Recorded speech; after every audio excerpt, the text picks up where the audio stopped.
Okay, sige. Sasabihin ko sa inyo yung totoo. Pero please promise me na sekreto lang natin to, ah. Well, marites ako pero kaya ko naman mag-promise. Cross my heart. Ako din, cross my heart. Padlock, tapon susi. Bres, ano ba yun?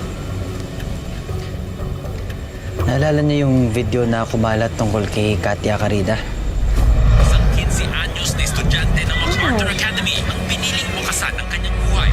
Totoo nun is, ako yung nagpakalat ng video.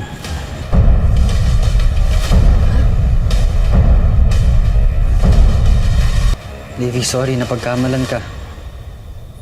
Sorry, nadamay kayo. Pero bakit? At bakit alam mo yung tungkol doon? Kasi ako yung dating boyfriend ni Katya.